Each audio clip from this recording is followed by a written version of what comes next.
o jantar de domingo na casa do meu filho, quando meu advogado mandou uma mensagem.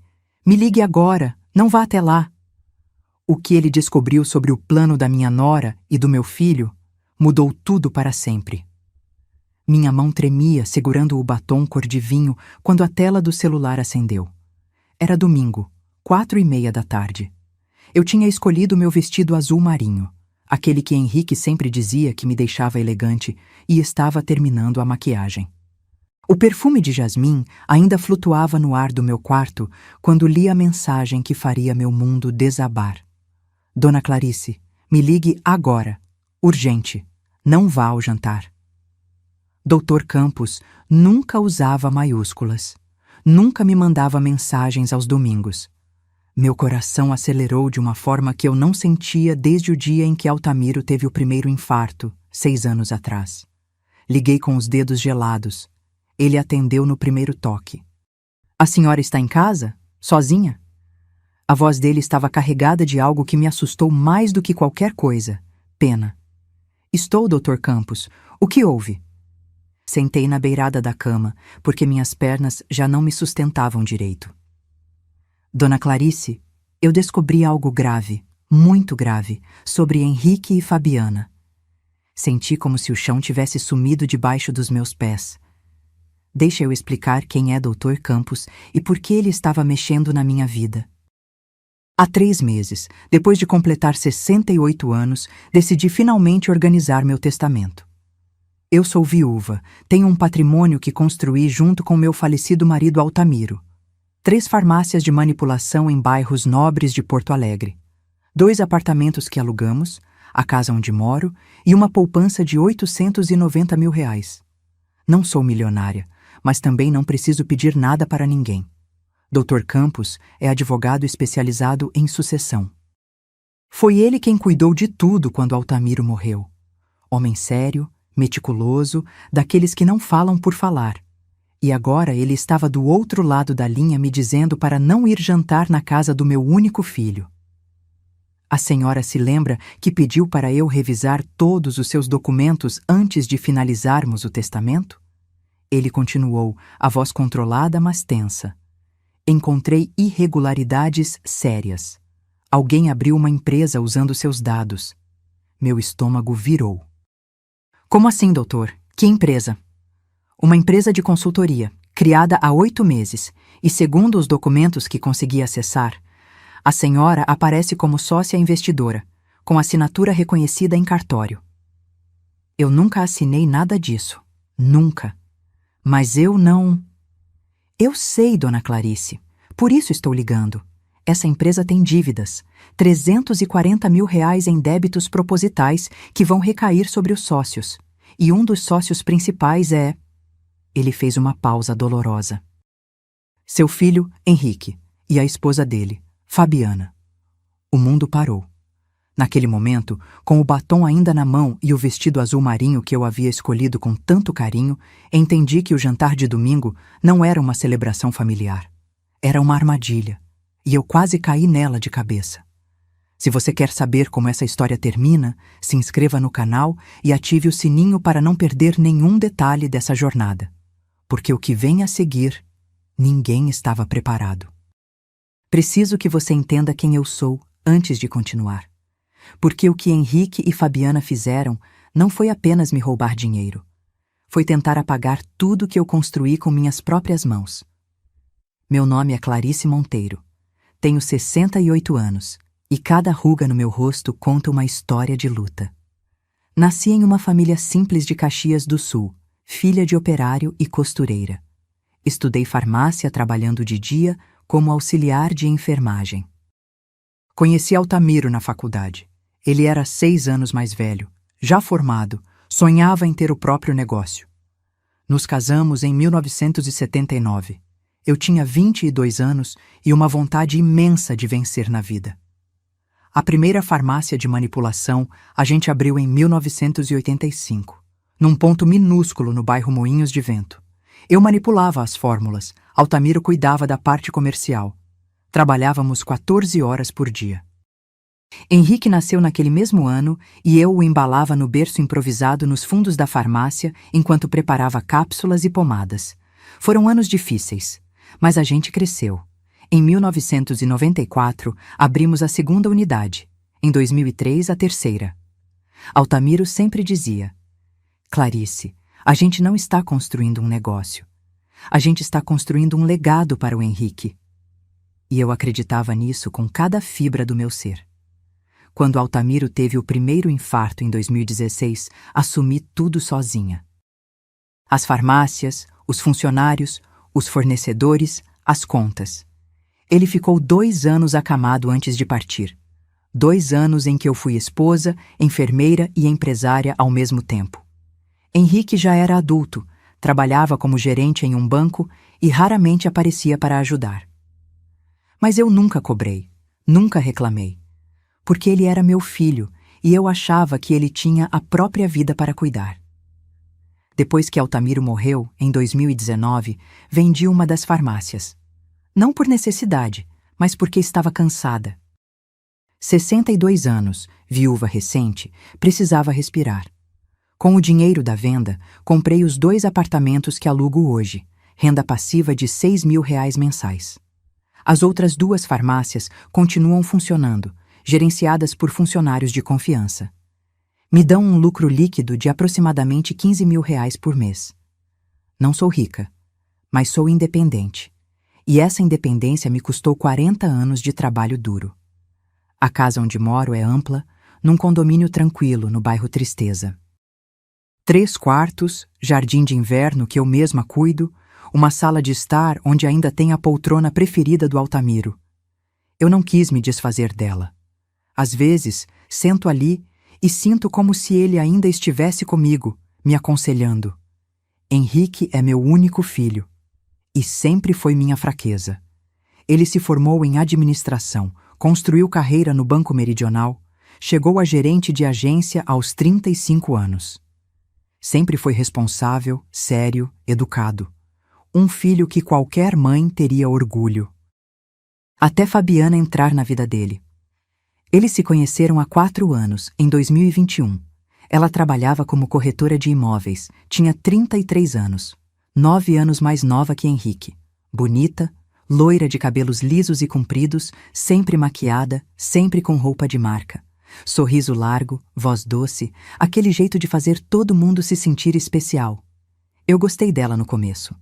Achei que finalmente meu filho tinha encontrado alguém que o fazia feliz. Casaram-se em 2022, numa cerimônia pequena, mas elegante. Eu paguei metade dos custos, R$ 42.000. Fabiana chorou no meu ombro, dizendo que eu era a sogra que ela sempre sonhou ter. Agora eu sei. Eram lágrimas de crocodilo. Os primeiros sinais começaram sutis. Fabiana sempre comentava sobre minhas coisas de valor quando vinha me visitar. O anel de esmeralda que pertenceu à mãe do Altamiro, a prataria antiga que herdei da minha avó, os quadros que decoram a sala. E então vieram os pedidos, sempre delicados, sempre bem justificados. Sogra, estamos com uma oportunidade incrível de investimento. Você poderia nos emprestar 15.000? A gente devolve em 3 meses. Emprestei. Nunca vi a cor desse dinheiro de volta, mas o pior ainda estava por vir. E quando o Dr. Campos terminou de me contar tudo ao telefone naquele domingo fatídico, percebi que eu não tinha sido apenas ingênua. Eu tinha sido completamente cega.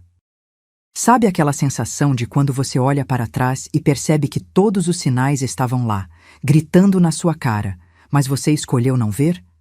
Foi exatamente isso que senti enquanto o Dr. Campos falava ao telefone. Porque a verdade é que Fabiana vinha preparando o terreno há muito tempo. E eu, cega de amor pelo meu filho, deixei. Depois daquele empréstimo de R$ 15.000 que nunca voltou, as coisas começaram a mudar. Henrique passou a me visitar menos. Antes ele vinha todo domingo almoçar comigo. A gente conversava horas.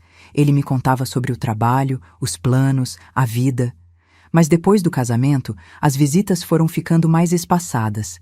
Mãe, a gente está organizando a casa nova. Mãe, Fabiana não está se sentindo bem. Mãe, estamos com muito trabalho. Sempre uma desculpa diferente. E eu, que nunca quis ser aquela mãe sufocante, aceitava tudo sem questionar. Fabiana começou a me ligar com mais frequência. No começo, achei que era para compensar a ausência de Henrique.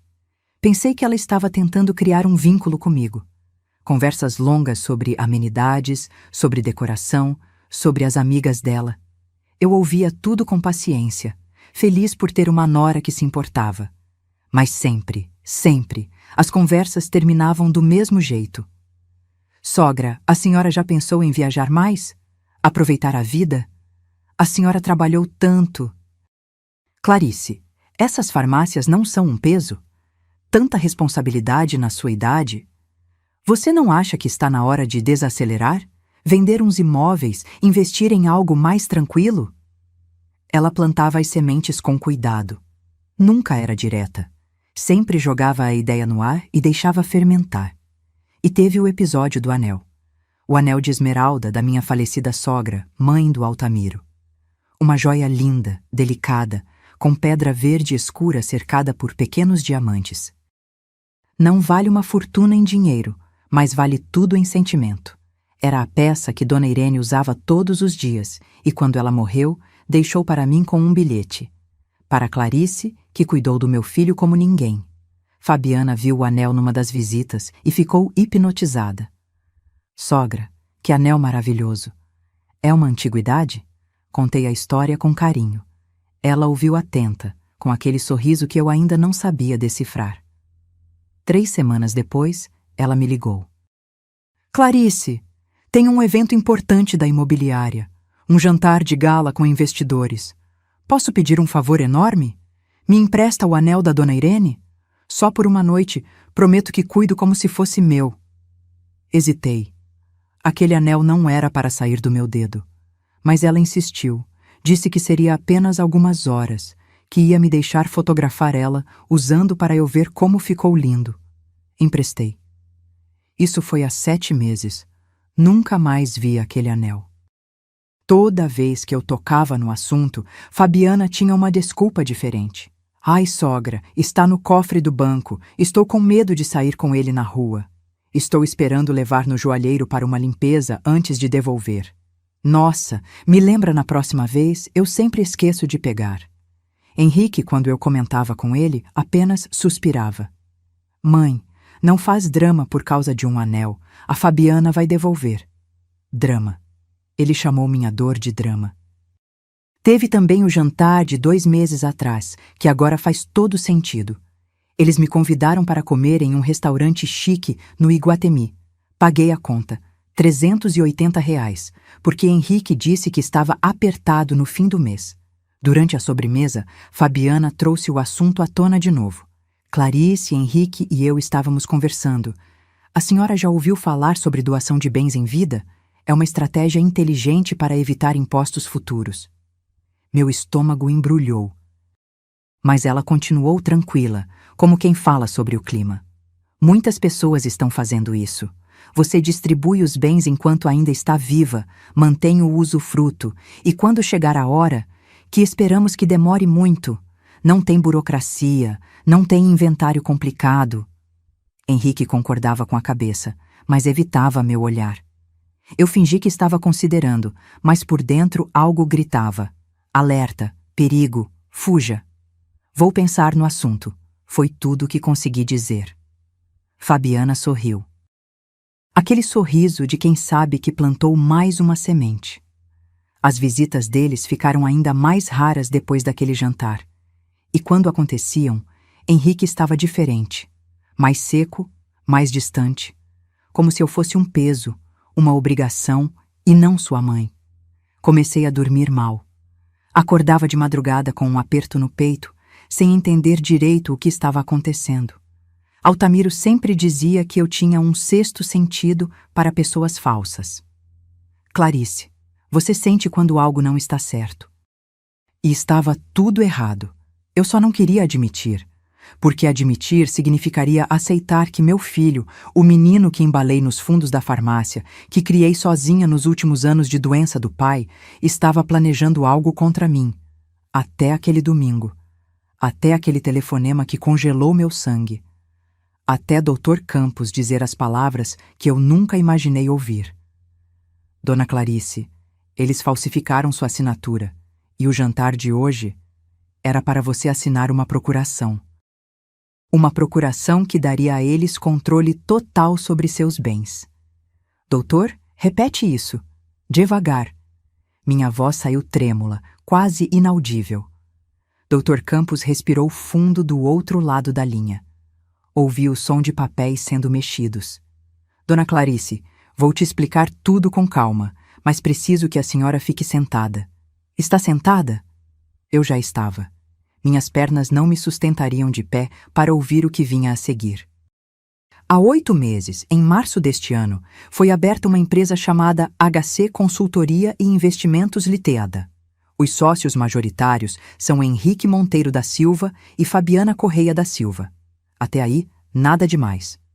O problema é que nos documentos de abertura, a senhora aparece como investidora, com um aporte inicial de R$200 mil. Meu coração disparou. Eu nunca investi nada, nunca assinei nada.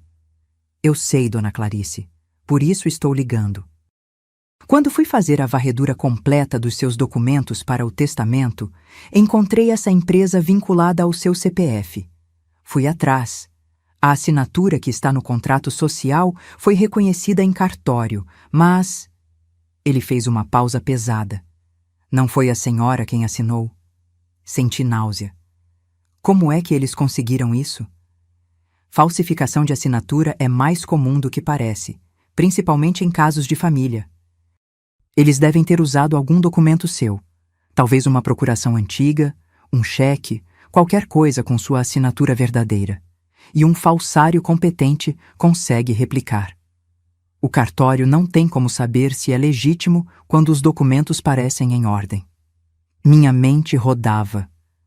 Quando foi que dei algum documento para Henrique? Quantas vezes assinei papéis sem ler direito porque ele dizia: "É só uma formalidade, mãe"? Dr. Campos continuou, e cada palavra era como um soco no estômago. A empresa está registrada há 8 meses, mas começou a acumular dívidas há 5. R$340 mil em débitos com fornecedores fantasmas. Notas fiscais frias. É um esquema bem montado, Dona Clarice. Eles criaram dívidas propositais que vão cair sobre os sócios da empresa. E como a senhora aparece como investidora, eles vão pedir que eu pague. Exatamente. E se a senhora não pagar, os credores podem acionar seus bens pessoais. A casa, os apartamentos, a poupança. Tudo. Fechei os olhos com força. O quarto girava. Mas tem pior, Dr. Campos continuou. E eu não sabia como algo poderia ser pior do que isso. Consegui acessar o histórico da empresa através de um contato na Receita Federal. Essa não é a primeira vez que Fabiana faz isso. Meu sangue congelou. Como assim? Fabiana Correia da Silva já foi casada antes, com um empresário de Florianópolis chamado Délcio Tavares. Ele tinha 71 anos quando se casaram. Ela tinha 28. 3 anos depois do casamento, ele perdeu tudo. Uma empresa fantasma, dívidas inexplicáveis, bens penhorados. Délcio teve um AVC 2 meses após perder a casa onde morava. Morreu 6 meses depois. Fabiana desapareceu com a herança que sobrou, um apartamento pequeno e cerca de R$100 mil. Senti vontade de vomitar. Henrique sabe disso? Não sei dizer, Dona Clarice, mas sei que ele está profundamente envolvido. Os dois abriram conta bancária conjunta da empresa. Os dois assinam documentos. Seu filho não é vítima aqui. Ele é cúmplice. A palavra cúmplice ecoou na minha cabeça como um sino fúnebre. Meu filho, meu único filho. Aquele que carreguei no colo, que ensinei a andar, que sustentei sozinha quando o pai adoeceu, estava me roubando. E o jantar de hoje, doutor? O que tem a ver com isso? Consegui uma informação através de uma colega que trabalha no mesmo cartório. Na sexta-feira, Henrique esteve lá perguntando sobre procurações amplas. Procurações que dão poderes irrestritos ao procurador para vender bens, movimentar contas, tomar decisões financeiras em nome de outra pessoa. Minha respiração ficou presa. A colega achou estranho e me ligou porque lembrou que eu cuido dos seus interesses. Disse que Henrique parecia ansioso, perguntou se o documento poderia ser assinado em ambiente familiar, sem a presença de testemunhas estranhas. Ela explicou que não, que procuração precisa ser feita em cartório. Mas eles vão tentar me fazer assinar em casa mesmo assim, completei, a voz saindo rouca. E depois levam o papel com minha assinatura e fazem o reconhecimento por semelhança em outro cartório usando documentos falsos, ou simplesmente usam a assinatura para outros fins. Dona Clarice, se a senhora assinar qualquer papel hoje, eles vão ter acesso a tudo, e não vai ter volta. O silêncio que se seguiu foi ensurdecedor. Olhei para o espelho do quarto. A mulher que me encarava de volta estava pálida, com os olhos arregalados, segurando um batom esquecido na mão. Eu tinha me arrumado para um jantar em família. Tinha escolhido meu vestido bonito porque queria agradar meu filho. Tinha feito a unha na sexta-feira pensando que era um gesto de carinho, e eles estavam preparando uma armadilha. Doutor, o que eu faço agora? A voz dele ficou firme, quase paternal. Agora, Dona Clarice, a senhora não vai nesse jantar. Vai inventar qualquer desculpa. Uma dor de cabeça, mal-estar, qualquer coisa. Amanhã de manhã, a senhora vem ao meu escritório. A gente vai entrar com ações judiciais imediatamente. Vamos provar a falsificação, anular a participação da senhora nessa empresa e processar ambos por estelionato e falsificação de documentos. Lágrimas começaram a escorrer pelo meu rosto, borrando a maquiagem que eu tinha aplicado com tanto cuidado. Meu filho, doutor, meu filho. Eu sei, Dona Clarice, eu sei. Mas agora a senhora precisa se proteger. Me promete que não vai a esse jantar? Prometo. Desliguei o telefone e fiquei ali, sentada na beira da cama, segurando o celular com as duas mãos. O vestido azul marinho de repente parecia pesado demais. O perfume de jasmim, enjoativo. Levantei, fui até o banheiro e lavei o rosto. A água fria misturada com lágrimas levou toda a maquiagem pelo ralo. Olhei meu reflexo. Uma mulher de 68 anos, sozinha, traída pelo próprio sangue. Peguei o celular de volta.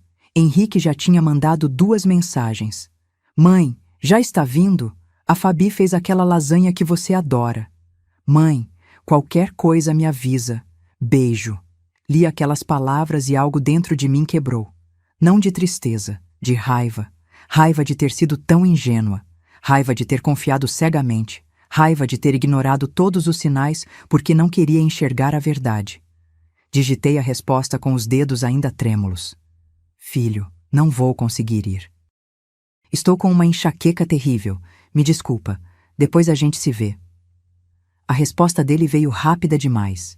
Desesperada demais. Mãe, toma um remédio e vem. É importante. A gente precisa conversar sobre uma coisa. Sobre uma coisa. Sobre uma procuração. Sobre me roubar tudo que eu levei a vida inteira para construir. Não consigo, filho. Outro dia a gente conversa. Não houve mais respostas. Tirei o vestido azul marinho, coloquei um pijama velho e confortável e me sentei na poltrona do Altamiro. A mesma onde ele costumava ler jornal aos domingos. E ali, naquele silêncio pesado da casa vazia, tomei uma decisão. Eu não ia apenas me defender, eu ia contra-atacar. Passei a noite toda acordada. Não consegui comer.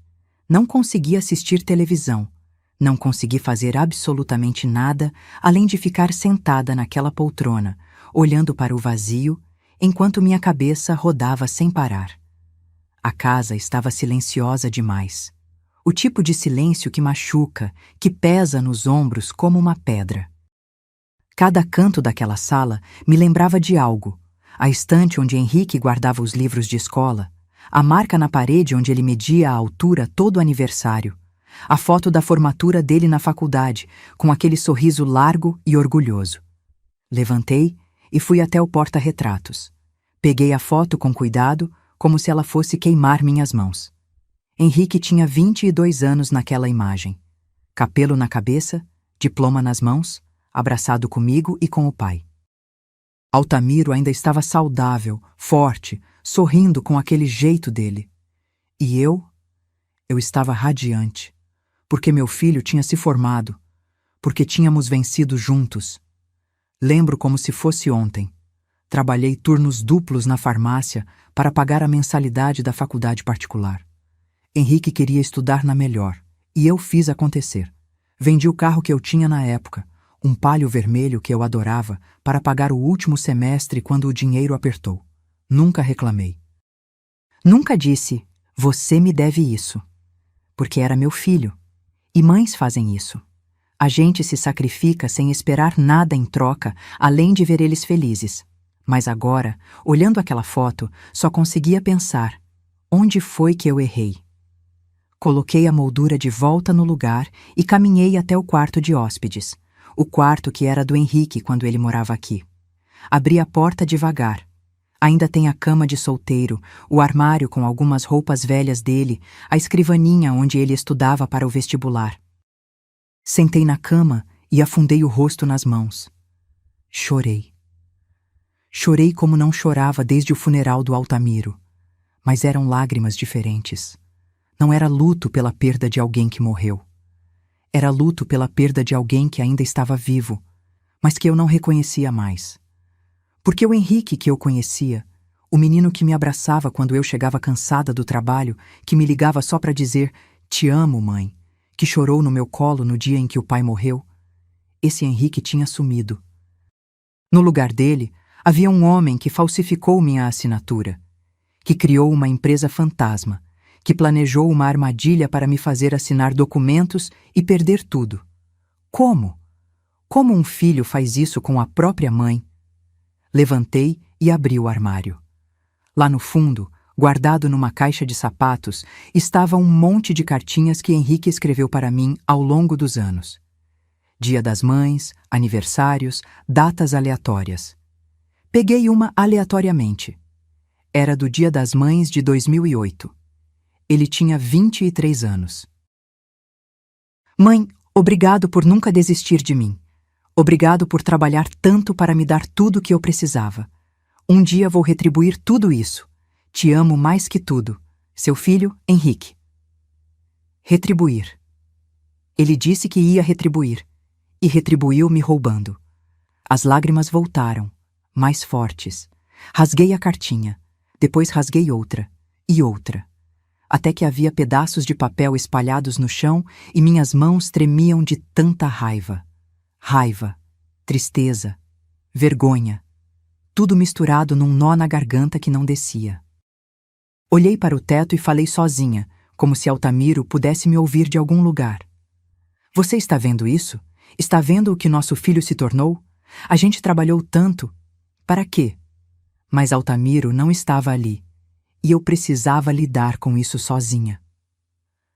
Voltei para a sala, peguei o celular e abri as mensagens de Henrique. Fui rolando para trás, lendo as conversas dos últimos meses. E cada mensagem que eu relia agora ganhava um novo significado. Mãe, não esquece de guardar aquele documento que te pedi. Que documento? Será que já tinha usado minha assinatura antes?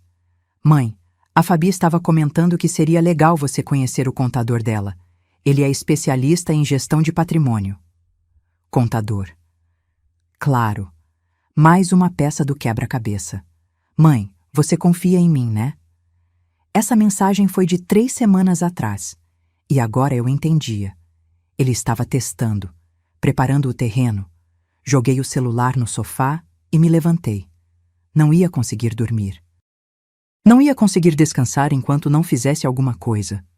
Mas o que fazer? Chamar a polícia? Confrontar ele diretamente? Fingir que não sei de nada? Caminhei até a cozinha e fiz um chá de camomila. As mãos ainda tremiam enquanto eu segurava a xícara. Sentei à mesa. A mesma mesa onde Henrique tomava café da manhã antes de ir para a escola, onde ele fazia lição de casa, onde a gente conversava sobre a vida. E ali, naquele silêncio da madrugada, com uma xícara de chá esfriando entre as mãos, tive uma clareza dolorosa. Eu tinha criado Henrique para ser forte, trabalhador, honesto. Dei tudo o que ele precisava e muitas coisas que ele não precisava. Sempre priorizei ele acima de mim mesma. Sempre. E de alguma forma, nesse processo, eu o transformei em alguém que acha que merece tudo sem esforço. Que acredita que meu patrimônio é dele por direito. Que pensa que pode me manipular porque eu sempre fui a mãe que não nega nada. Ou talvez não tenha sido culpa minha. Talvez tenha sido Fabiana, envenenando ele aos poucos, mostrando um caminho mais fácil, despertando uma ganância que já estava lá, adormecida. Não importava. O resultado era o mesmo. Meu filho tinha me traído da pior forma possível. Não com violência, não com palavras duras, mas com um sorriso no rosto, um convite para jantar e uma faca escondida atrás das costas. Terminei o chá já frio. O relógio da parede marcava 4h20 da manhã. Em algumas horas, o sol ia nascer. E quando o sol nascesse, eu precisava estar pronta, porque chorar não ia mudar nada. Lamentar não ia trazer meu filho de volta. Ele tinha feito a escolha dele, e agora eu precisava fazer a minha. Me levantei da mesa com as pernas ainda fracas, mas com algo novo crescendo dentro do peito. Não era mais só dor. Era determinação. Eles acharam que eu era fraca, que eu era velha demais para reagir, que o amor de mãe me faria aceitar qualquer coisa. Estavam errados. Entrei no banheiro, lavei o rosto, arrumei o cabelo, olhei para o espelho e vi uma mulher diferente da que se arrumava para o jantar ontem à tarde. Os olhos estavam vermelhos, mas firmes. A boca, uma linha reta de decisão. Acabaram as lágrimas, falei para meu reflexo. Agora é guerra. E eu sabia exatamente por onde começar. Segunda-feira, 8 da manhã. Eu estava na porta do escritório do Dr. Campos antes mesmo dele chegar. Ele me viu sentada no corredor, segurou minha mão com firmeza e disse apenas: "Vamos resolver isso." Entramos na sala dele. Um espaço sóbrio, com estantes cheias de livros jurídicos, uma mesa de madeira escura e o cheiro de café fresco. Ele serviu uma xícara para mim sem perguntar se eu queria. Sabia que eu precisava. "Dona Clarice, antes de mais nada, como a senhora está?" "Viva", respondi. E era verdade. Depois daquela noite em claro, depois de todas as lágrimas, eu tinha acordado diferente, mais lúcida, mais forte. E pronta para agir. Dr. Campos abriu uma pasta grossa sobre a mesa. "Então vamos ao que interessa. Consegui mais informações sobre a HC Consultoria. A situação é pior do que imaginávamos, mas também temos munição para contra-atacar." Ele virou o computador para mim. Na tela, uma série de documentos. Contrato social da empresa, notas fiscais, extratos bancários. A empresa foi registrada com capital social de R$500 mil, sendo 200 mil declarados como investimento da senhora e 300 mil divididos entre Henrique e Fabiana. Mas aqui está o detalhe interessante. Ele apontou para uma linha específica. Esses 300 mil que eles declararam nunca entraram na conta da empresa. É tudo fictício. E os 200 mil que eu supostamente investi? Também fictícios. A empresa não tem dinheiro real, dona Clarice. Só tem dívidas. Dívidas criadas propositalmente com fornecedores que provavelmente nem existem. É um esquema clássico: montar empresa, criar débitos falsos, acionar os sócios. Como a senhora aparece como investidora, seria responsabilizada. Senti a raiva subir pela garganta, mas mantive a voz calma. Qual é o próximo passo? Vamos em 3 frentes. Primeira, ação judicial para anular sua participação na empresa, provando falsificação de assinatura. Segunda, perícia grafotécnica nos documentos. Terceira, processo criminal contra ambos por estelionato, falsificação de documento e tentativa de fraude. Ele fez uma pausa e me olhou nos olhos. Mas antes disso, preciso sugerir algo. Algo que pode ser desconfortável. Fale. Precisamos de mais provas. Provas concretas das intenções deles. E, para isso, sugiro contratar um investigador particular. Alguém que possa documentar encontros, conversas, movimentações financeiras, Quanto mais evidências tivermos, mais forte será nosso caso. Não hesitei nem um segundo. Contrate. Dr. Campos pegou o telefone e fez uma ligação. Falou baixo, profissional. Quando desligou, anotou um nome num papel e me entregou. Maurício Lenz. É o melhor investigador que conheço. Discreto, eficiente. Ele vai começar hoje mesmo. Dobrei o papel e guardei na bolsa. E quanto aos meus bens? Eles podem tentar alguma coisa enquanto isso? Já tomei a liberdade de registrar uma notificação extrajudicial bloqueando qualquer tentativa de transferência de propriedade dos seus imóveis. Também orientei seu banco a exigir sua presença física para qualquer movimentação acima de R$ 1.000.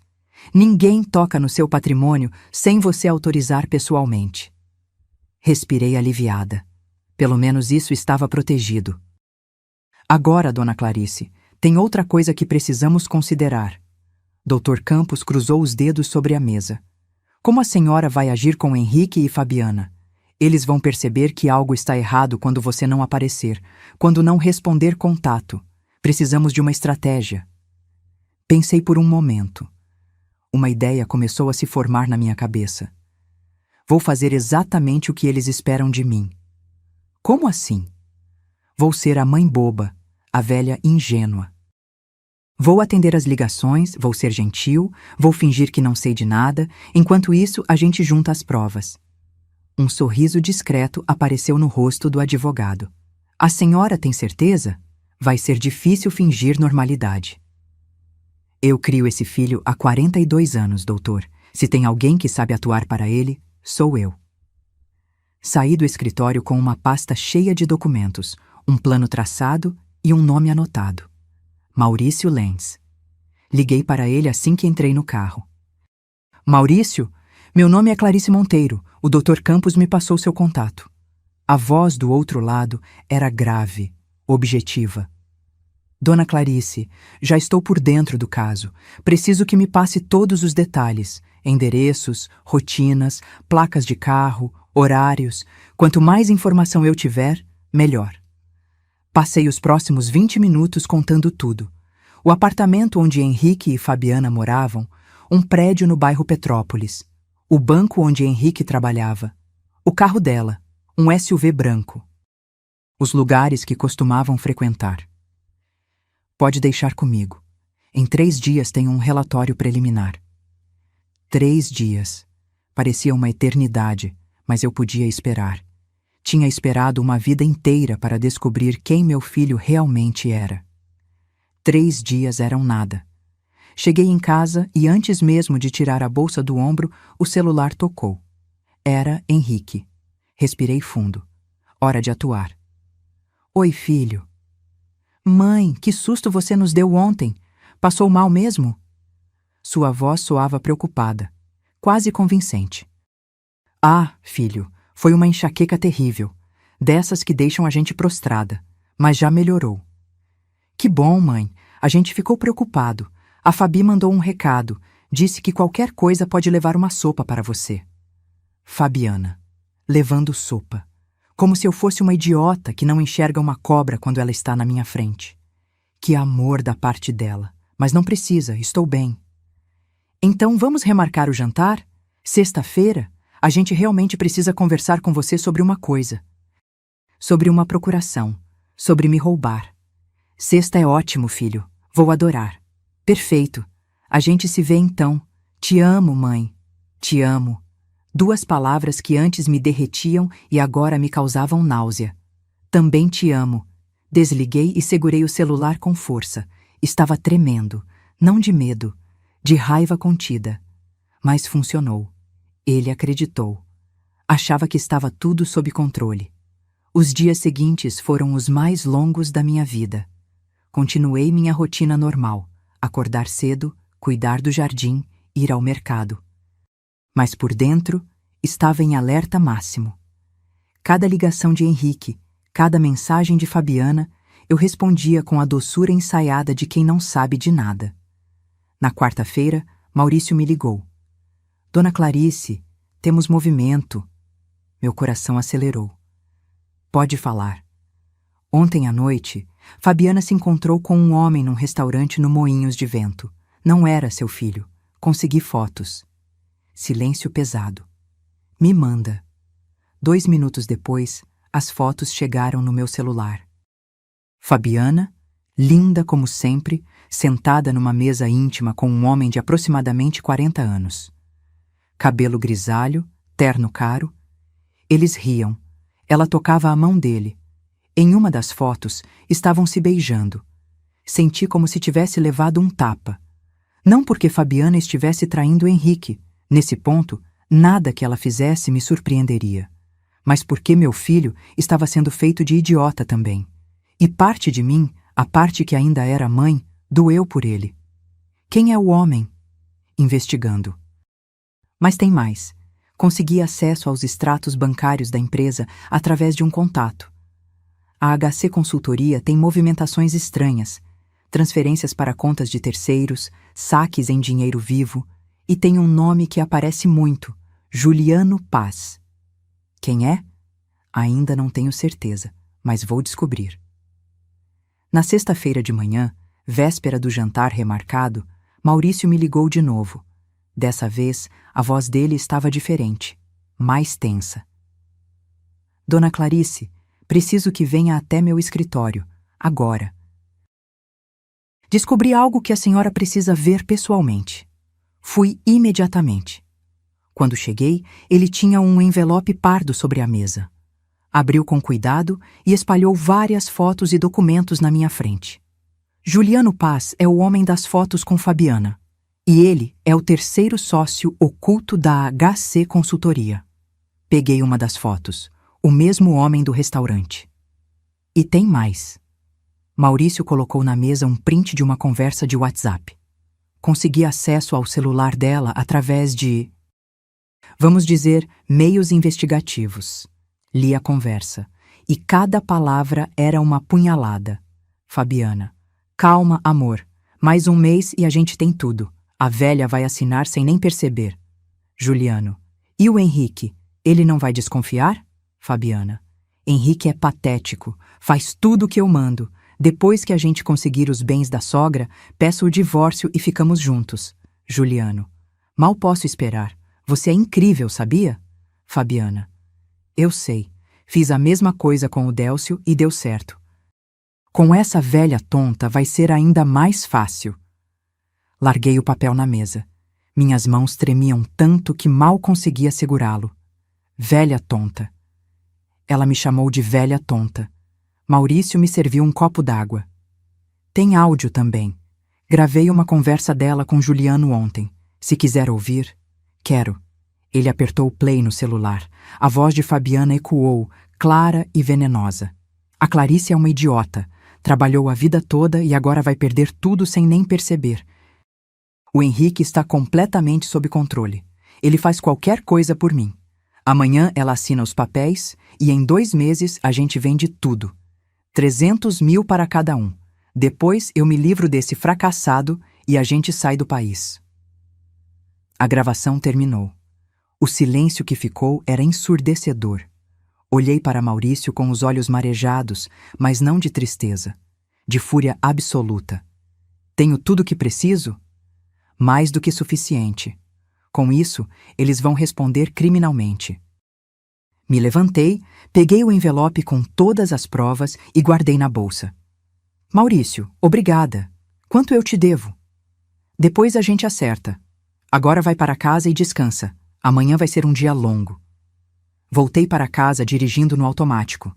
Quando estacionei na garagem, fiquei alguns minutos apenas respirando, segurando o volante com força. Amanhã era o jantar. O momento que eles planejaram para me destruir. Mas eu tinha outros planos. Peguei o celular e mandei uma mensagem para Dr. Campos.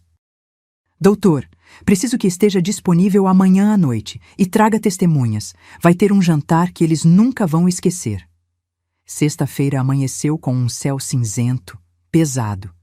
Parecia que até o clima sabia que algo estava prestes a acontecer. Acordei às 6 da manhã. Mesmo sem ter dormido direito. Passei a noite repassando tudo na cabeça. As provas, o plano, cada palavra que eu ia dizer. Não podia errar.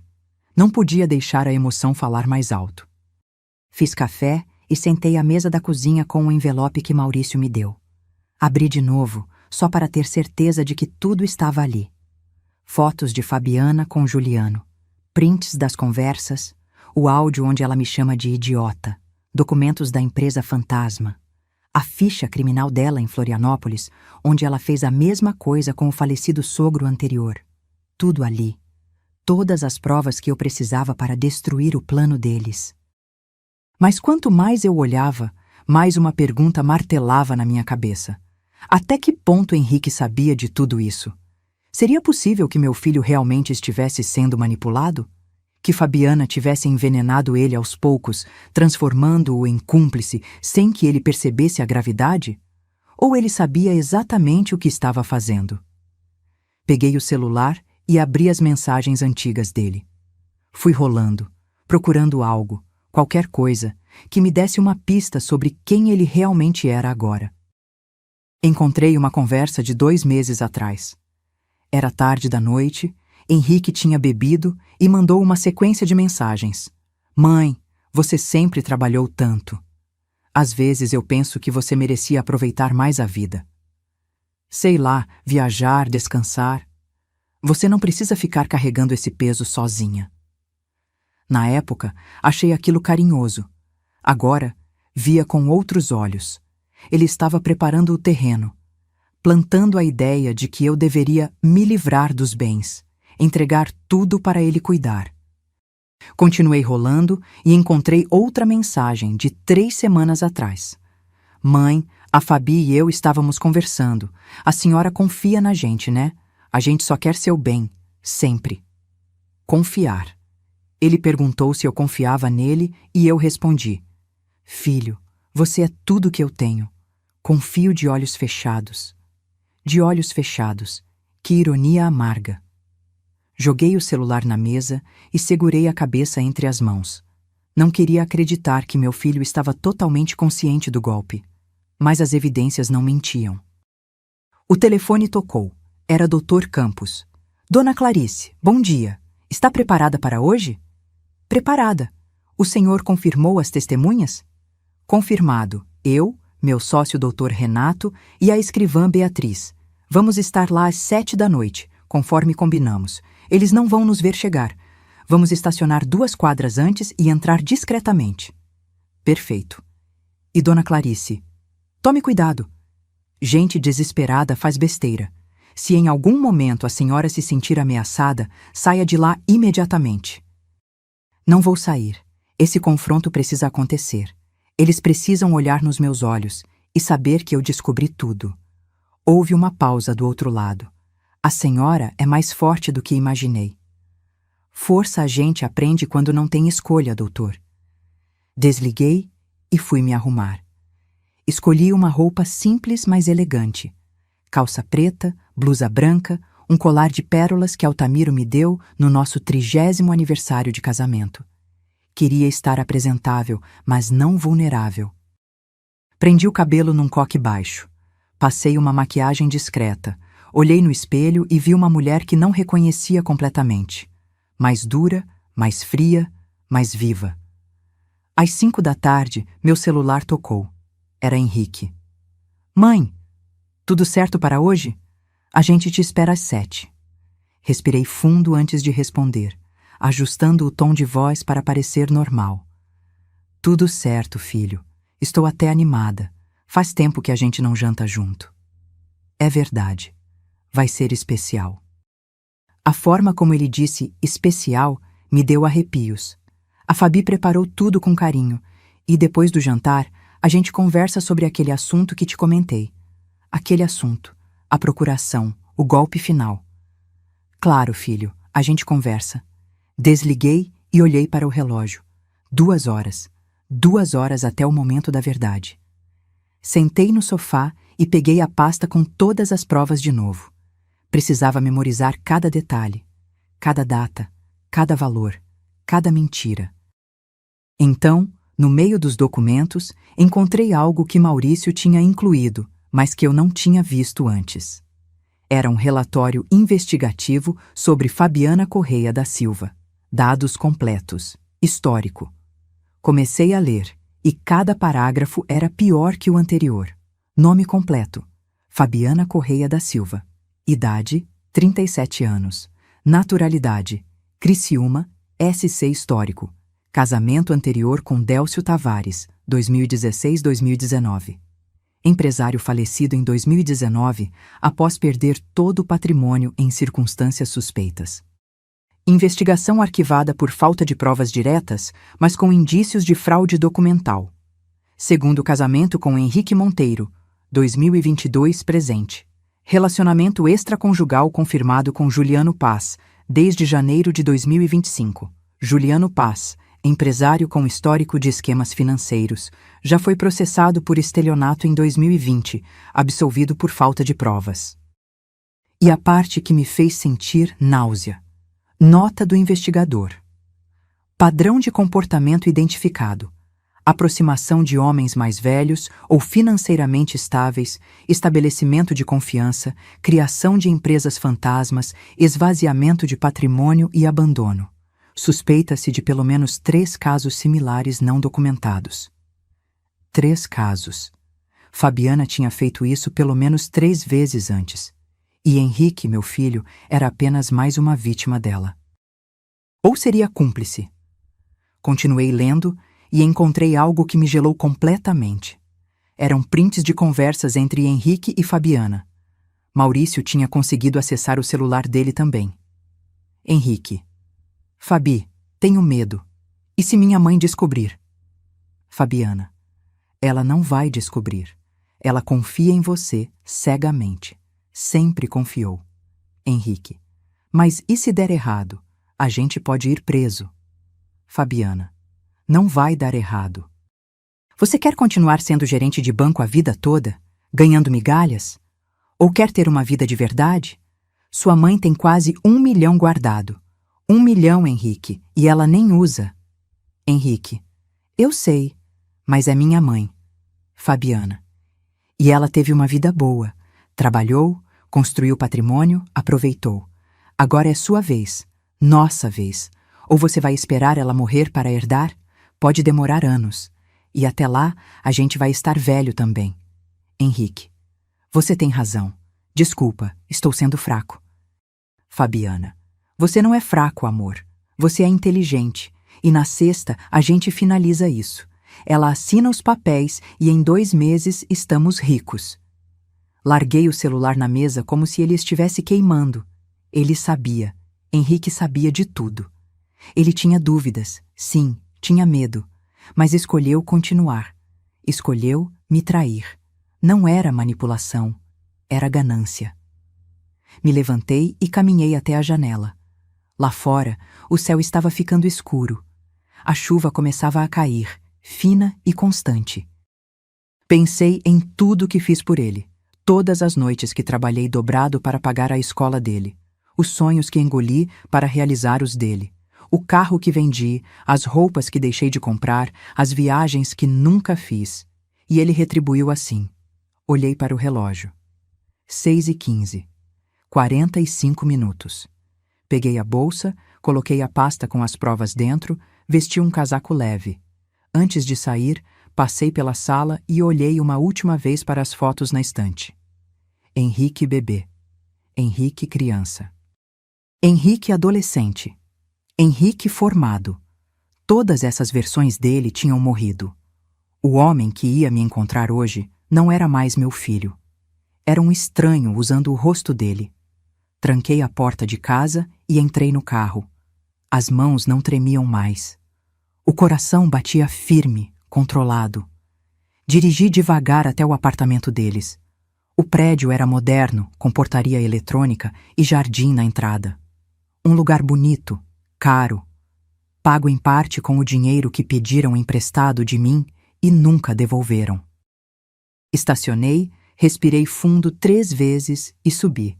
Quando toquei a campainha, Fabiana abriu a porta com um sorriso radiante. Clarice, que bom que você veio. Entre, entre. Ela estava linda como sempre. Vestido azul, cabelo solto, maquiagem perfeita. A cobra mais bem vestida que eu já tinha visto. Oi, Fabiana. Trouxe um vinho. Entreguei a garrafa que comprei no caminho. Ah, que querida! Henrique, sua mãe chegou! Henrique apareceu da cozinha também sorrindo. Me abraçou apertado. Oi, mãe. Que saudade. Retribuí o abraço, mas meu corpo estava rígido. Era como abraçar um desconhecido. Também senti, filho. Entramos na sala. A mesa estava posta, com toalha branca, taças de cristal, velas acesas. Tudo muito bonito, tudo muito planejado. A última ceia antes do golpe final. Fabiana serviu vinho. Henrique trouxe a lasanha. Conversamos sobre amenidades, o tempo, o trânsito, uma série que estava passando na televisão. E o tempo todo eu sabia. Lá fora, escondidos no carro, estava um doutor Campos e as testemunhas. Esperando meu sinal. Esperando o momento certo para entrar e acabar com aquela farsa de uma vez por todas. A lasanha estava intragável. Não porque estivesse mal feita. Fabiana tinha caprichado. Mas cada garfada descia como cimento na minha garganta. Eu sorria, concordava com a cabeça, fingia interesse nas histórias banais que eles contavam. Mas por dentro estava contando os minutos. Henrique encheu minha taça de vinho pela terceira vez. Percebi o gesto. Queriam me deixar relaxada, desarmada.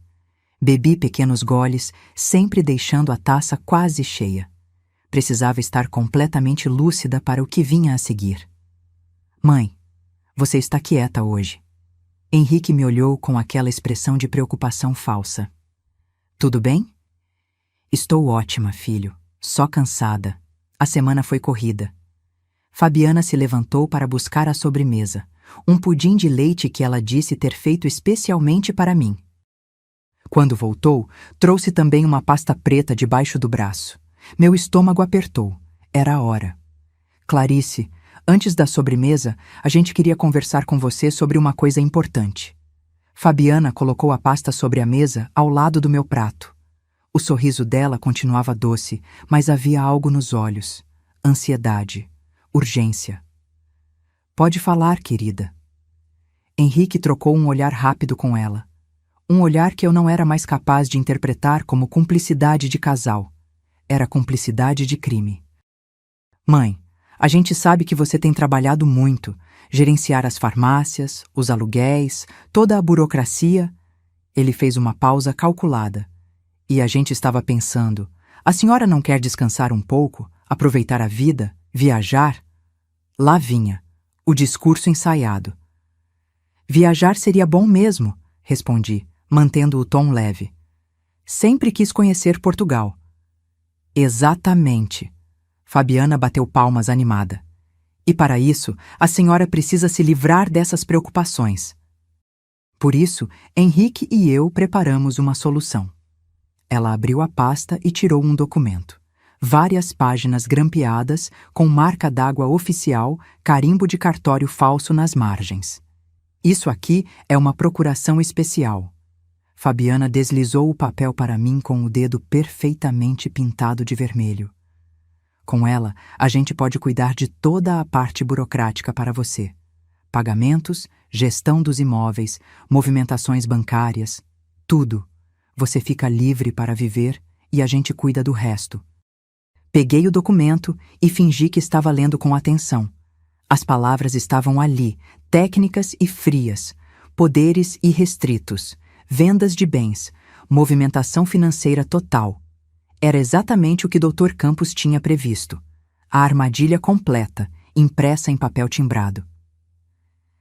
É muita responsabilidade para vocês, falei, levantando os olhos. Não quero sobrecarregar. Mãe, a gente quer fazer isso. Henrique se inclinou para a frente, pegando minha mão. Você fez tudo por mim a vida inteira. Agora, deixa eu retribuir. Deixa eu cuidar de você. Retribuir. Aquela palavra de novo. Olhei nos olhos do meu filho e procurei de verdade, algum sinal do menino que ele foi. Algum traço de remorso, de dúvida, de humanidade. Não encontrei nada além de ganância mal disfarçada de preocupação. Vocês pensaram em tudo, não é? Minha voz saiu estranhamente calma. Pensamos, inclusive. Fabiana pegou uma caneta cara da bolsa e colocou na minha frente. O documento já está tudo certo. Só falta a sua assinatura.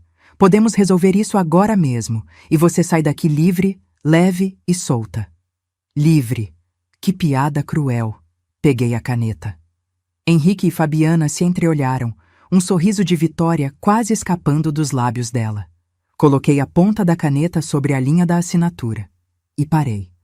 Antes de assinar, posso fazer uma pergunta? Claro, mãe. Henrique ainda segurava minha outra mão. Vocês acham que eu sou idiota? O silêncio que caiu sobre a mesa foi tão pesado que dava para ouvir o tic-tac do relógio na parede. Fabiana piscou confusa. Como?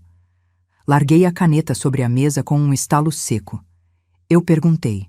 Vocês acham que eu sou idiota? Henrique soltou minha mão. Mãe, do que você está falando?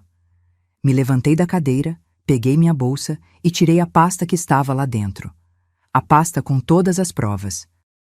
Coloquei sobre a mesa com força, derrubando a taça de vinho de Fabiana. O líquido vermelho se espalhou pela toalha branca como sangue. Estou falando disso aqui. Abri a pasta e comecei a espalhar os documentos na mesa. HC Consultoria e Investimentos Lítida. Empresa fantasma aberta há 8 meses. Com minha assinatura falsificada. R$340 mil em dívidas fraudulentas. A cor sumiu do rosto de Henrique. Mãe, eu posso explicar? Explica então. Joguei mais papéis na mesa. Explica como minha assinatura apareceu em documentos que eu nunca vi. Explica como vocês criaram uma empresa usando meus dados sem meu conhecimento. Fabiana se levantou, tentando manter a compostura. Clarice, acho que houve um mal-entendido. Mal-entendido? Ri, um riso amargo, sem humor. Então me explica isso aqui. Coloquei as fotos dela com Juliano sobre a mesa. Fotos dela o beijando no restaurante.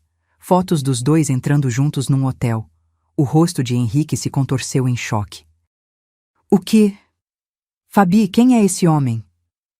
Esse homem, respondi por ela, é Juliano Paz, sócio oculto da empresa fantasma de vocês e amante da sua esposa. Fabiana ficou branca, completamente branca. Isso não é verdade. Não é? Peguei meu celular e apertei play no áudio. A voz dela encheu a sala. A Clarice é uma idiota. Trabalhou a vida toda e agora vai perder tudo sem nem perceber. O Henrique está completamente sob controle. Ele faz qualquer coisa por mim. Henrique se levantou tão rápido que a cadeira caiu para trás. Fabiana, você disse isso? Ela abriu a boca, mas nenhum som saiu. Continuei, implacável. Joguei os prints das conversas na mesa. Isso aqui são mensagens entre você e o Juliano. Planejando como dividir meu patrimônio. Planejando pedir divórcio do Henrique depois que conseguissem tudo. Planejando fugir do país. Peguei outro documento. E isso aqui é seu histórico completo, Fabiana. Délcio Tavares, seu falecido sogro anterior. Que coincidência ele ter perdido tudo antes de morrer, não é mesmo? A mesma empresa fantasma, o mesmo golpe. Você só trocou de vítima. Fabiana começou a tremer. Lágrimas apareceram nos olhos dela, lágrimas falsas, desesperadas. Henrique, eu posso explicar, eu juro. Cala a boca! Ele gritou tão alto que me assustei. Nunca tinha visto meu filho gritar assim. Tudo isso é verdade? Ela soluçava agora, mas não respondia. Então, Henrique se virou para mim. E nos olhos dele, finalmente, vi algo real. Pânico. Mãe, eu não sabia sobre o Juliano. Eu não sabia que ela ia... Mas você sabia sobre a empresa. Minha voz saiu fria como gelo. Você sabia sobre a falsificação. Você sabia que estava me roubando. Coloquei na mesa os prints das conversas dele com Fabiana. As mensagens onde ele expressava dúvidas, mas continuava com o plano. Onde ele dizia, é minha mãe, mas escolhia o dinheiro mesmo assim. Henrique leu as próprias palavras e desabou na cadeira, enterrando o rosto nas mãos. Mãe, eu sinto muito. Você sente muito? Senti lágrimas queimando meus olhos, mas não deixei cair. Você sente muito porque foi pego ou porque ia me roubar? Eu não. A Fabi disse que você ia ficar bem, que era só para ajudar a gente a começar. Eu nunca quis. Você escolheu. Minha voz ecoou no apartamento. Você escolheu falsificar minha assinatura. Você escolheu criar essa farsa. Você escolheu me chamar aqui hoje para me fazer assinar uma procuração falsa. Nesse momento, a campainha tocou. Caminhei até a porta e abri. Do outro lado estavam Dr. Campos, Dr. Renato e a escrivã Beatriz. Exatamente como planejado. Boa noite, Dona Clarice. Dr. Campos entrou, seguido pelos outros. Chegamos no momento certo? No momento perfeito. Henrique e Fabiana nos olhavam como animais acuados. Fabiana tentou correr para o quarto, mas Dr. Renato bloqueou o caminho. Ninguém vai a lugar nenhum. Sou advogado e testemunha oficial. Tudo o que foi dito aqui foi registrado. Dr. Campos colocou uma nova pasta sobre a mesa. Henrique Monteiro da Silva e Fabiana Correia da Silva, vocês têm 48 horas para desfazer completamente a HC Consultoria, devolver cada centavo que foi desviado em nome da Dona Clarice e assinar uma confissão completa de envolvimento em falsificação de documentos e tentativa de estelionato. E se a gente não fizer? A voz de Fabiana saiu rouca, desesperada. Então, respondi. Eu entro com processo criminal completo. Vocês dois respondem por estelionato, falsificação de documento, formação de quadrilha. E Fabiana, especificamente, responde também pelo caso do Délcio Tavares. A investigação vai ser reaberta com as provas novas. Olhei para Henrique. Ele chorava em silêncio, destruído. E tem mais. Eu refiz meu testamento ontem. Você não está mais nele. 70% do meu patrimônio vai para instituições de proteção a idosos contra abuso financeiro. Os 30% restantes vão para sua prima Helena, que sempre foi honesta comigo. Mãe, por favor. Henrique levantou, tentando se aproximar. Dei um passo para trás. Não me toca. Você não é mais meu filho. As palavras saíram devagar, cortantes como navalha. Você é um estranho que carrega meu sobrenome. E a partir de agora, somos apenas isso, estranhos. Henrique caiu de joelhos no chão. Literalmente caiu. As pernas dele cederam e ele desabou ali, na sala que há poucos minutos parecia o cenário perfeito de uma armadilha bem-sucedida. Mãe, não. Por favor, não faz isso. Ele soluçava, as mãos tremendo. Eu errei. Eu sei que errei, mas eu sou seu filho. Olhei para aquele homem aos meus pés e tentei de verdade, sentir algo além de nojo. Pena, talvez, compaixão, o amor de mãe que dizem ser incondicional, mas não senti nada. Apenas um vazio imenso onde antes havia afeto. Você deixou de ser meu filho no momento em que decidiu me roubar. Minha voz saiu firme, controlada. Filho não falsifica a assinatura da mãe. Filho não cria empresa fantasma para desviar patrimônio. Filho não olha nos olhos da mãe e mente. Fabiana, encostada na parede, tinha os olhos vidrados de pânico. Todo o verniz de elegância tinha caído. Ela era só uma golpista comum, pega em flagrante. Clarice. Dona Clarice. Ela tentou dar um passo à frente, mas Dr. Renato levantou a mão. Quieta. A senhora não tem direito de falar agora. Eu tenho sim. Fabiana explodiu, a voz esganiçada. Você não entende. Henrique estava sufocado, trabalhando feito um condenado naquele banco, sem perspectiva, sem futuro. Você tem tanto e não usa, fica guardando tudo como se fosse levar para o túmulo. Então era obrigação minha financiar a vida fácil de vocês? Minha voz subiu de tom pela primeira vez. Eu trabalhei 40 anos para construir o que tenho. 40 anos acordando às 5 da manhã, atendendo clientes, gerenciando funcionários, pagando contas. E você, que apareceu há 4 anos na vida dele, acha que tem direito ao que é meu? Henrique é seu filho. Era dele por direito. Direito? Ri. Um riso áspero que saiu da garganta como uma lâmina. Direito ele tinha de trabalhar, construir o próprio patrimônio, fazer as próprias escolhas, não de me roubar. Beatriz, a escrivã, anotava tudo num tablet. Cada palavra, cada gesto, tudo sendo documentado oficialmente. Dr. Campos se aproximou de Henrique, que continuava no chão. Levanta, comporta-se como homem. Henrique se arrastou até a cadeira, o rosto inchado de tanto chorar. Fabiana permaneceu de pé, encostada na parede, os braços cruzados numa postura defensiva patética.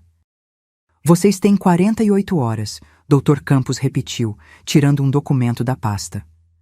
Aqui está a lista exata do que precisa ser feito. 1. Desativar imediatamente a HC Consultoria e declarar encerramento na Receita Federal. 2. Assinar confissão completa de envolvimento no esquema, reconhecendo a falsificação e o dolo. 3. Devolver os 15 mil reais que pegaram emprestado da dona Clarice há 2 anos. Henrique levantou a cabeça, os olhos vermelhos. Eu não tenho esse dinheiro. Então vende alguma coisa, pega empréstimo, eu não me importo. Minha voz saiu seca. Mas você vai devolver até o último centavo. E o anel? Dr. Campos virou para Fabiana. O anel de esmeralda da falecida sogra de Dona Clarice. Onde está? Fabiana mordeu o lábio inferior, olhando para o chão. Onde está o anel, Fabiana? Repeti, dando um passo na direção dela. Silêncio. Onde está meu anel? Eu vendi! Ela gritou de volta, explosiva. Vendi há 3 meses. Precisava de dinheiro para pagar o Juliano. Ele estava cobrando a parte dele do esquema. Senti como se tivesse levado um soco no estômago. Aquele anel, o último pedaço físico que me conectava com Dona Irene, com a memória do Altamiro. Quanto você conseguiu? Minha voz saiu baixa, perigosa. 12 mil. 12 mil reais. Respirei fundo, tentando controlar a fúria que subia como lava. Você vendeu uma peça que valia muito mais que isso. Vendeu por 12 mil miseráveis reais para pagar seu amante. Eu vou devolver, vou comprar outro igual. Não existe outro igual, sua imbecil, gritei, e dessa vez não consegui segurar as lágrimas. Aquele anel tinha 40 anos de história. Tinha o suor do meu marido, as lágrimas da minha sogra, as memórias de uma vida inteira. Você não pode comprar isso. Você não pode devolver isso. Fabiana encolheu-se contra a parede, finalmente calada. Dr. Campos colocou a mão no meu ombro, gentil. Dona Clarice. Me afastei, enxugando as lágrimas com as costas da mão. Não ia deixar que eles me vissem quebrada. Não mais. Me virei para Henrique, que olhava para as próprias mãos como se fossem de outra pessoa. Você sabia que ela vendeu? Ele assentiu, miserável. Sabia e não me contou. Outro aceno. Sabia e deixou ela roubar a memória da sua própria avó. Henrique começou a chorar de novo, mas dessa vez não disse nada. Não tinha o que dizer. A verdade estava ali, nua e crua, impossível de ser maquiada. Por que, Henrique? Minha voz falhou. Por quê? Eu te dei tudo. Tudo. Educação, amor, oportunidades. Trabalhei até a exaustão para você nunca precisar de nada. Por que isso não foi suficiente? Ele levantou os olhos vermelhos para mim. E pela primeira vez naquela noite falou algo que parecia verdadeiro. Porque eu nunca fui suficiente para mim mesmo. A voz dele saiu quebrada. Você e o pai construíram um império. Eu só consegui ser gerente de banco. Você sempre foi tão forte, tão capaz. E eu me sentia pequeno. Um fracasso. Então a solução era me roubar? A Fabiana me fez acreditar que não era roubo. Que era só adiantar o que um dia seria meu de qualquer jeito. Mas não seria. Dr. Campos interveio. Porque Dona Clarice poderia muito bem ter decidido viver até os 90, 100 anos. Gastar todo o dinheiro dela em viagens, em vida boa, em qualquer coisa que ela quisesse. O patrimônio dela não é seu, Henrique. Nunca foi. Henrique afundou mais na cadeira. Fabiana, percebendo que tinha perdido completamente, tentou uma última cartada. Está bem. Está bem. A gente faz tudo o que vocês estão pedindo. Desativa a empresa, devolve o dinheiro, assina a confissão. Mas depois disso a gente fica livre? Sem processo criminal? Dr. Campos olhou para mim esperando resposta. Pesei as opções. Podia destruí-los completamente. Processar criminalmente, ver ambos na cadeia, arruinar de vez qualquer futuro que eles tivessem. Mas olhei para Henrique, aquele destroço humano sentado na cadeira, e percebi algo. Ele já estava destruído. O casamento dele era uma farsa. A empresa onde trabalhava ia descobrir o envolvimento em fraude e demiti-lo. A vida que ele conhecia tinha acabado naquele momento. E Fabiana ia responder pelo caso anterior, de qualquer forma. Doutor Campos já tinha sinalizado que as provas seriam enviadas às autoridades de Santa Catarina. Se vocês cumprirem tudo que está nesse documento, eu não entro com ação criminal. Fiz uma pausa. Mas isso não significa perdão. Significa que eu não quero gastar mais um segundo da minha vida lidando com vocês. E quanto a nós? Henrique perguntou, a voz fraca. Você e eu, a gente nunca mais vai... Nunca mais. As palavras saíram definitivas como uma sentença. Você fez a escolha, Henrique. Agora vive com ela. Peguei minha bolsa, ajeitei o casaco. Dr. Campos, pode enviar o documento por e-mail para eles. 48 horas, nem um minuto a mais. Sim, Dona Clarice. Caminhei em direção à porta. Antes de sair, virei uma última vez. Henrique, tem uma coisa que você precisa saber. Quando seu pai estava morrendo, nos últimos dias, ele me fez prometer uma coisa. Pediu para eu cuidar de você. Sempre. Para nunca te abandonar, não importa o que acontecesse. Henrique levantou os olhos, cheios de esperança. Eu cumpri essa promessa por 6 anos.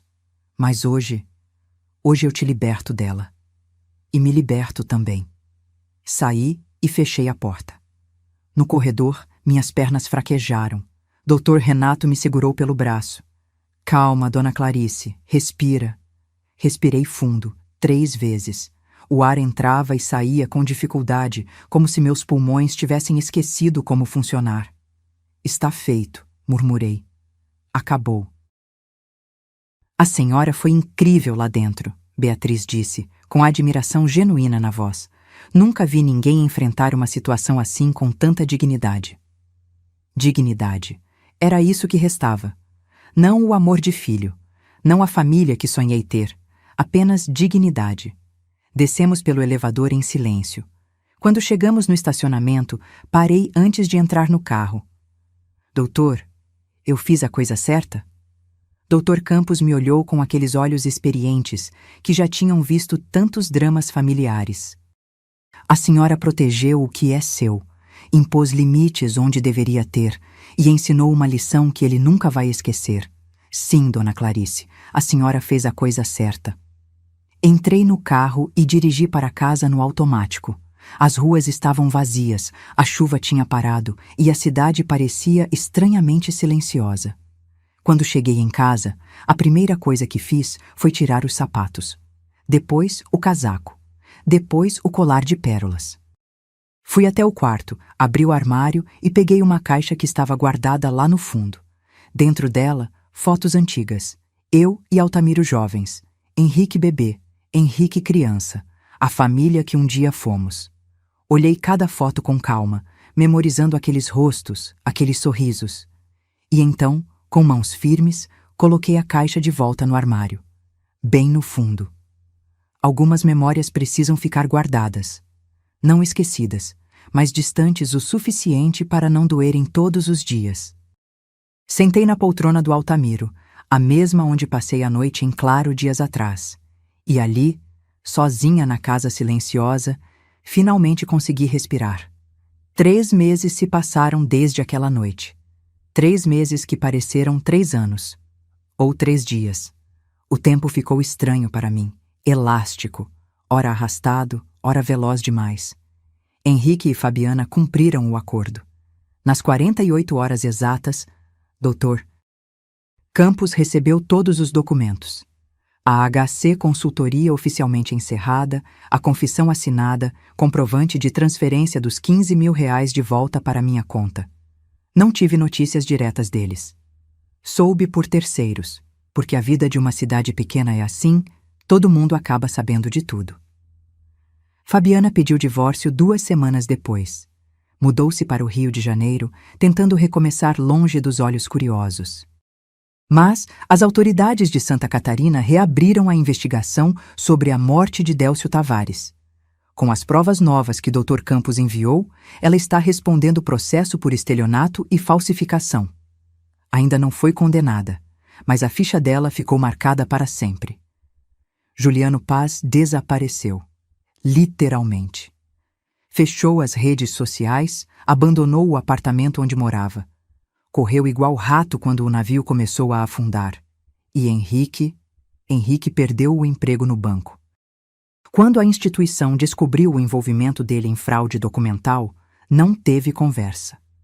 Demissão por justa causa, sem direito a nada. Ele tentou arrumar trabalho em outras agências, mas a notícia se espalhou rápido no meio bancário. Ninguém queria contratar alguém com aquela mancha na ficha. Soube que está morando num apartamento pequeno alugado no bairro Navegantes, trabalhando como vendedor autônomo de seguros, ganhando o básico para sobreviver. Parte de mim, aquela parte teimosa que ainda era mãe, apesar de tudo, sentiu um aperto no peito quando soube. Mas não foi pena suficiente para me fazer voltar atrás. Ele fez escolhas. Agora vive com elas. Eu também fiz escolhas. A primeira foi vender as 2 farmácias restantes. Não porque precisasse do dinheiro, mas porque percebi que estava segurando aqueles negócios por apego, não por necessidade. Altamiro tinha partido há 6 anos. Era hora de eu também deixar aquele capítulo para trás. Vendi as 2 por um valor justo, R$850 mil no total. Bons compradores, funcionários que já conheciam o negócio. Fiquei tranquila sabendo que o legado que construímos continuaria, só que em outras mãos.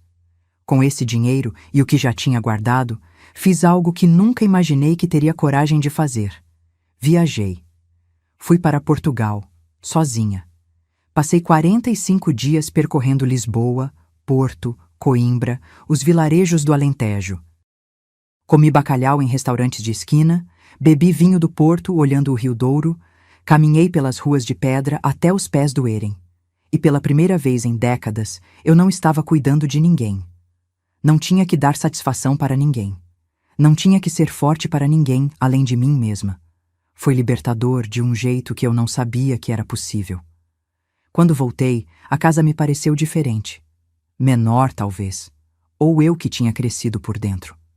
Redecorei alguns cômodos. Doei as roupas do Altamiro que ainda estavam no armário.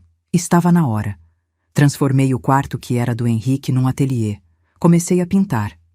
Não sou boa, mas não importa. É meu. Doei R$200 mil para o Instituto Amparo ao Idoso, uma organização que combate abuso financeiro contra pessoas da terceira idade. O presidente da instituição veio pessoalmente me agradecer. Disse que minha história, sem citar nomes, claro, ia ajudar a conscientizar outras famílias. Espero que ajude. Espero que alguma outra mãe, em algum lugar, perceba os sinais antes que seja tarde demais. Refiz meu testamento, como tinha prometido. 70% para instituições de caridade. Não só o Instituto Amparo, mas também abrigos, asilos, projetos sociais. Os 30% restantes para Helena, minha sobrinha. Helena é 10 anos mais nova que Henrique. Sempre foi carinhosa comigo, visitava sem interesse, ligava só para saber como eu estava. Quando soube de tudo que aconteceu, veio até minha casa e ficou comigo uma semana inteira, só fazendo companhia. Não pediu nada, não julgou. Só esteve ali, É esse tipo de amor que vale a pena. Uma tarde, 2 meses depois daquela noite fatídica, meu celular tocou. Era um número que eu conhecia de cor, mesmo sem estar salvo na agenda. Henrique. Fiquei olhando a tela vibrar, o nome dele piscando. Meu dedo pairou sobre o botão de atender. Mas não atendi. Deixei cair na caixa postal. 5 minutos depois, chegou uma mensagem de áudio. Fiquei 15 minutos olhando para aquele ícone verde antes de ter coragem de apertar. A voz dele estava cansada, rouca. Mãe, eu sei que você não quer falar comigo. Eu entendo. Só queria dizer que eu sinto muito. De verdade. Não tem um dia que eu não acordo me odiando pelo que fiz. Eu estraguei tudo. Perdi você, perdi meu emprego, perdi minha vida. E eu mereço. Eu sei que mereço. Só queria que você soubesse que eu te amo. Sempre amei. E vou passar o resto da vida tentando ser o homem que você tentou me ensinar a ser. Mesmo que você nunca saiba. Mesmo que a gente nunca mais se fale. Desculpa, mãe, por tudo. Ouvi a mensagem 3 vezes. Chorei na primeira. Na segunda, fiquei em silêncio. Na terceira, já estava seca de lágrimas. Não respondi, porque perdão não é o mesmo que reconciliação. Eu posso perdoar o que ele fez. Um dia, talvez, quando a ferida cicatrizar completamente. Mas isso não significa que preciso tê-lo de volta na minha vida. Algumas pontes, quando queimadas, não devem ser reconstruídas. Hoje, acordo cedo porque quero, não porque preciso. Tomo café da manhã devagar, lendo o jornal na varanda. Cuido do meu jardim de inverno. Plantei orquídeas novas, estão florescendo lindas. Converso com as amigas, jogo buraco nas tardes de quinta, faço caminhada no parque. Vivo. De verdade. Sem carregar o peso de quem não merece ser carregado. Semana passada, encontrei com uma conhecida no supermercado. Ela me perguntou com aquela curiosidade mal disfarçada. Clarice, é verdade que você e o Henrique brigaram? Que vocês não se falam mais? Poderia ter dado uma resposta evasiva. Poderia ter mentido para salvar as aparências. Mas olhei nos olhos dela e disse a verdade. É verdade. Meu filho tentou me roubar e eu escolhi minha dignidade. Ela ficou sem palavras. Eu segui empurrando meu carrinho, tranquila. Porque eu não devo satisfação para ninguém. E não tenho vergonha das minhas escolhas. Hoje à noite, sentei na poltrona do Altamiro, que agora é só minha poltrona, e olhei ao redor da sala. Os quadros novos que comprei. As plantas que crescem saudáveis. A paz que finalmente habita este espaço. Peguei uma folha de papel e uma caneta. Não sei exatamente por quê, mas senti vontade de escrever. Talvez para organizar os pensamentos. Talvez para deixar registrado. Escrevi. Aprendi que proteger minha paz não é egoísmo, é sobrevivência. Aprendi que amor de mãe não pode ser fraqueza. Que dar tudo não significa aceitar tudo. Aprendi que família é quem está ao seu lado nos piores momentos, não quem aparece só quando precisa de algo. Aprendi que eu posso recomeçar aos 68 anos. Que idade é só um número. E dignidade não tem prazo de validade. Aprendi que dói perder um filho, mas dói mais perder a si mesma. Dobrei o papel e guardei na gaveta. Um dia talvez alguém encontre e leia. Talvez sirva de consolo ou de aviso. Me levantei, fui até a janela. Lá fora, a cidade estava acesa, viva, seguindo seu ritmo. E eu, Clarice Monteiro, viúva, ex-empresária, mulher de 68 anos e alma renovada, finalmente estava em paz. Porque tinha aprendido a lição mais difícil de todas, que às vezes amar alguém significa deixá-lo ir, e que se amar significa ficar. Fechei as cortinas, apaguei as luzes e fui dormir, com a consciência tranquila de quem fez o que precisava ser feito. Se esta história tocou seu coração, deixe seu comentário contando de onde você está assistindo. Escreva sua cidade e seu estado. Quero saber onde estão as pessoas que, assim como eu, acreditam que dignidade não se negocia. Curta este vídeo se você entende que proteger sua paz não é egoísmo, é sabedoria. E se inscreva no canal para continuar acompanhando histórias reais de pessoas reais que escolheram a própria força. Porque no final das contas, a vida não é sobre o que perdi, é sobre quem eu me tornei depois da perda. E eu me tornei livre. Fim.